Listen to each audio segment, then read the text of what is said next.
I'm Michael Bain and welcome to Triggered, coming to you as always from the secret hidden bunker in the Rocky Mountains and brought to you by Midway USA.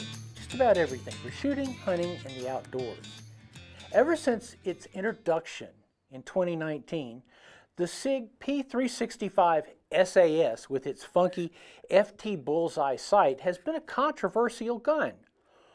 Well, I finally had a chance to take this controversial gun through a class. That class is a class that every concealed carry holder should take. It's from FPF Training, John Murphy. His concealed carry street encounters, skills, and drills. Great, great class. And I decided to run the SAS in the class. You'll get to see the whole thing in shooting gallery, but this week I have a super interview with John. And also I wanted to take you through this gun, our first review when it came out. Let's take a look. Today we're going to talk just a little bit about this new Sig Sauer pistol. Now this is the Sig 365 SAS, which is short for Sig Anti-Snag. And we saw it in some of the video we ran from the OSG Roundtable, I think back in April, something like that, where the gun was still secret and just recently came out.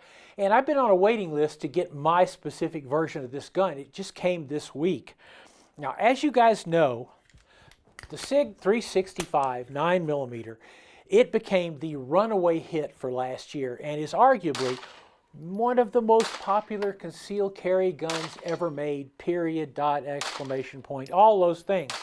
Why? Well, it's little. You can kind of see this with my hand, and I have little girly man hands.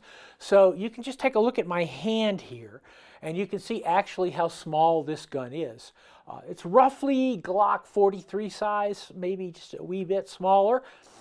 It has wonderful features. The sights on it, super excellent Sig night sights. Really one of the best night sights I believe available. The grip texture on the grips, Sig got that just about perfect. And I'd like to mention Sig is not a sponsor of the show either. Everything about this gun was super. The trigger, easily one of the best triggers I've ever felt on a little striker-fired gun. But here's what really launched this gun into the stratosphere.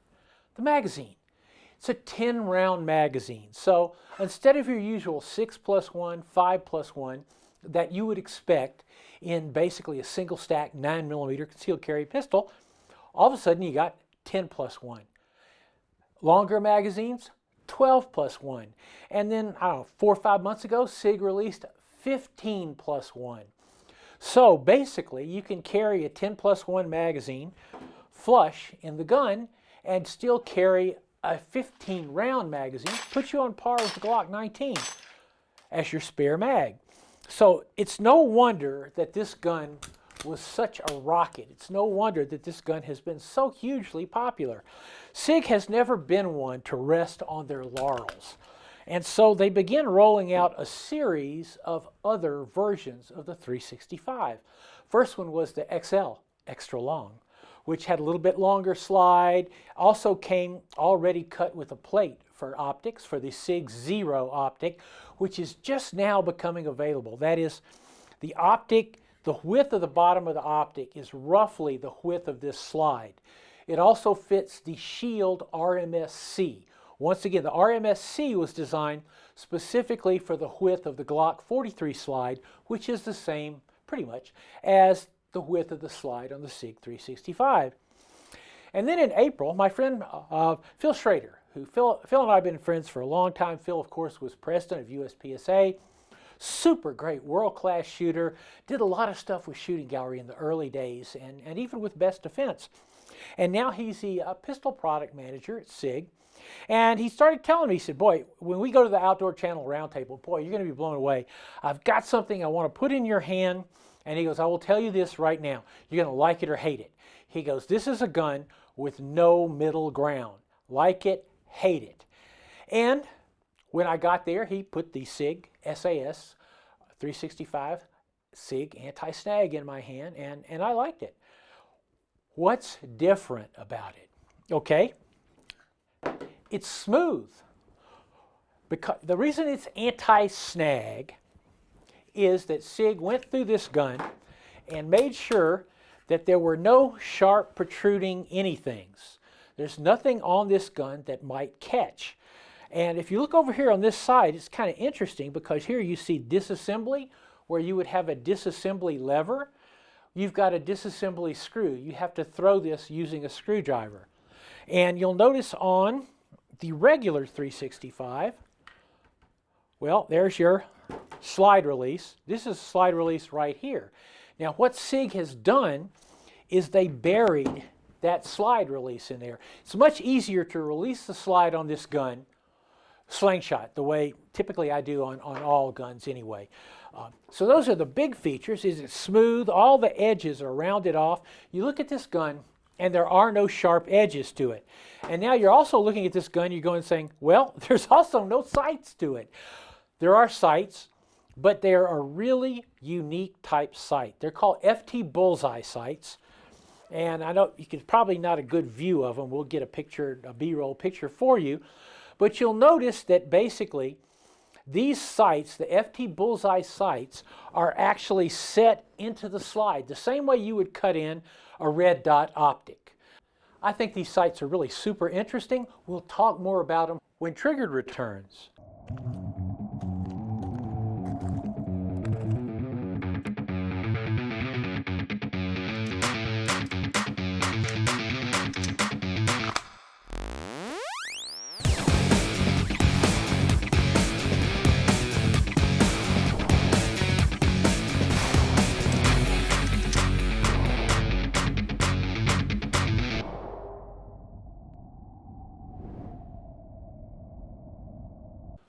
Welcome back to Triggered. We are talking about the Sig 9mm 365 SAS, Sig Anti-Snag.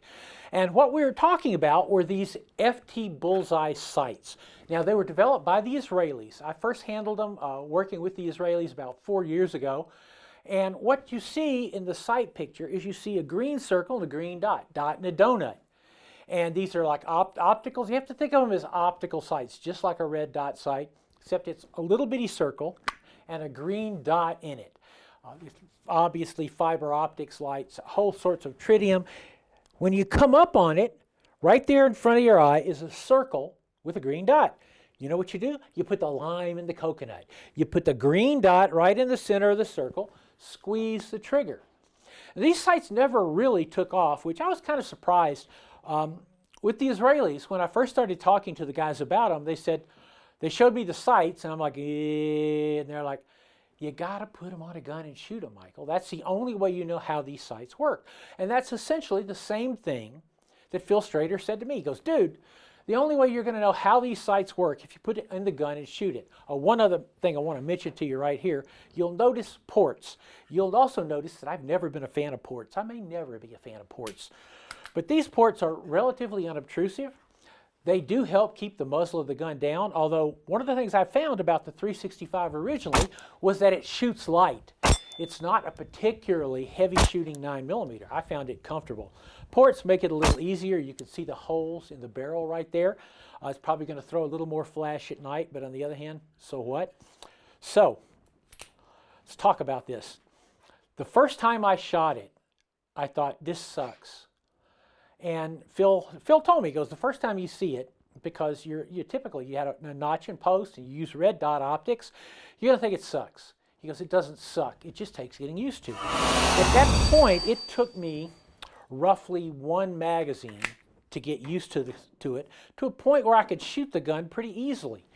And I found that with my own version. We were just out on the range with it. It's very cold on the range. It's so cold that we actually shot a polar bear in order to get to the plates. But the first magazine, it looked like I was shooting a pattern. Bang, bang, bang, bang, bang. And then by the second magazine, it's almost your eyes become acclimatized to the sight. Or actually what it is your brain becomes acclimatized to the sight. Your brain now understands what you want it to do. It comes up, you want to see the green dot in the circle, the dot in the donut. Once you get used to that, it settles right down and you can just run it pretty easily. I can see that this is going to work extremely well as a close-up gun. I like it. Now, some of my very good friends, people whose opinion I respect, and believe me, that's a relatively short list, but People I respect who know guns really well have told me that they absolutely despise this gun. They ran 100 rounds through it, 50, 100 rounds through it, and they never could settle in with it. They never really got used to that sight. So Phil Strader is 100% correct. You're going to like it or you're going to hate it, one way or the other. So if you're looking at buying this gun, I would see if you can rent one first, or see if you can rent any gun with an FT Bullseye sight on it. But what they did now, and we talked about this a little on an earlier show, this is the modern equivalent of a Smith & Wesson 9mm ASP. Essentially a 9mm cut down to its smallest form, dehorned, a deep concealment gun. Accordingly, I have reached out to Ken Knoll, Ken Knoll Holsters. Ken Knoll's a brilliant holster maker. He made the original super concealed carry holsters for the Smith & Wesson ASP. And I said, I would like you to make one of those holsters for this gun. So we're going to see it as a deep concealment gun. Phil said it, and I will say it to you. If you want to shoot 25-yard groups, this is not your gun. Not that it can't do it, but you're going to do it a lot slower. This is a classic concealed carry gun designed for close-up use. I have not yet run it on the 25-50, 5 shots on the head plate, 25 yards, 5 shots on the silhouette at 50 yards. I need to put more rounds through it before I do that. But in general, I'm looking forward to working with the gun. I think it's a neat project. And I think the more I shoot those FT Bullseye sights, the more I'm going to settle into it. This week's Triggered is brought to you by Midway USA. Just about everything for shooting, hunting, and the outdoors. Taurus USA, designed to protect. Rock Island Arms Corps, solid as a rock. And Franklin Armory, making some of the most innovative guns in America. Welcome back to Triggered. There are some classes so important that I think everyone who carries a gun should take them, and this is one of them. Here's our interview with John Murphy. Tell me what most people do not know about concealed carry. Michael, that is a kind of a loaded question.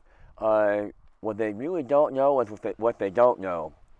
They will generally take a minimal training required by government and call themselves certified.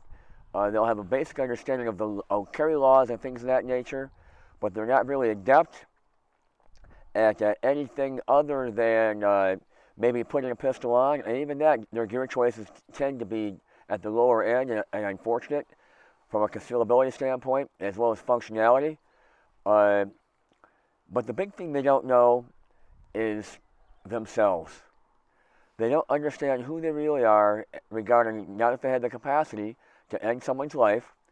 It may not have ever occurred to them that there are downstream consequences to that, and they don't know how they're going to act and perform under certain situations of either stress or ambiguity-induced stress. And they've got really no capacity to just read a situation and maybe see it coming and leave before using that brand new pistol permit they've got. Yesterday you started on pepper spray, on medical issues. Some of the people were really kind of surprised at that. They thought it was going to be all guns all the time. Why do you start that way? Absolutely.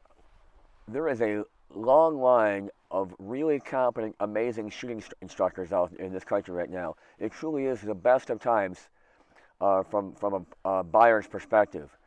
What my class seeks to fulfill, though, are the ancillary skills to support shooting. If there's going to be shooting, well, there may very well be bleeding at the end of that. So we need capacity. We may have getting shot or wounded or injured some other way. We need something other than a lethal force option. If a conflict has gone violent, something other than a lethal force option in case the level of violence hasn't broached that necessity. So that's why I teach pepper spray. Do you feel a big responsibility for all these new people who now come into the culture? Absolutely. It's a burgeoning industry in that regard, and these people are arriving with, well, my dear friend, the late Pat Rogers said, it can be the information superhighway or the disinformation cowpath. and many people are going down the cow path, and they're arriving with suboptimal equipment and certainly suboptimal gear, and their mindset has not been properly enforced. And I do feel a responsibility to do that via my own classes and my own YouTube channel to raise that level up. Talk about how you get people's mindset to the level they need to be. Well, first is the realization that they can in fact be a victim. And that generally drives a large part of the people that arrived in this class. And holy cow, I am in fact responsible for my own security. If I have a 4-second problem and a 12-minute police arrival window, that drives home a lot. Then the other real thing I need to focus on is what violence looks like before it arrives. For this class is supported by a 10-video view ahead. It's all up on YouTube, the FPF Training channel. And video number 4 is criminal assault pre-incident indicators. And frankly, I'm not the guy that you come to that's going to take 0.4 seconds off your draw stroke. I'm the guy that my goal is to give you 5 or 6 seconds heads up. Oh, holy cow, this is an evolving situation, and I need to depart or prepare to use force. You actually can't shoot any faster than you can think. That is a recurring theme, and higher level competitive shooters, they can display a great deal of acumen in that regard. And when a novice person sees that, well, they think, well, holy cow, that is the standard to which I must attain, and that's a lovely, lofty goal indeed. But for our purposes, a 1/4 second window is about all we can actually see and process things. How long have you been teaching this course? This course is the culmination of several other courses I've been teaching. I have to say about 4 years total. It started out as a 1-day class, and then I realized I needed to add more to it. So then it became a 2-day class. Then I realized I needed to add more to that. So then I put 3.5 hours of view ahead on YouTube. So it's actually about a 2.5-day course right now. And frankly, I can foresee some more videos coming up shortly to support this class. If you could give me one single piece of advice for people who are thinking of carrying a gun, what would that piece of advice be? Seek competent instruction beyond the basics. Like I mentioned earlier, this industry is burgeoning. Well, a lot of people are taking just very basic instructor classes. They may not have shot much themselves before. They show up for a weekend, they get certified, and then they hang up a shingle. And those people generally tend to lack the context and actual skill sets required to impart what new people need to know to be successful. The profit motive is, I think, overwhelming some people in their decision process in that regard. That's it for this week, and it was a lot of fun. I enjoy taking classes, and I enjoy running controversial guns, especially when they work really, really well. I'm Michael Bain. This is Triggered. You can find us on michaelbain.tv. You can always find us on YouTube. And when you go to YouTube, be sure to hit that subscribe button. As always, we are brought to you by Midway USA. Just about everything for shooting, hunting, and the outdoors. See you next week.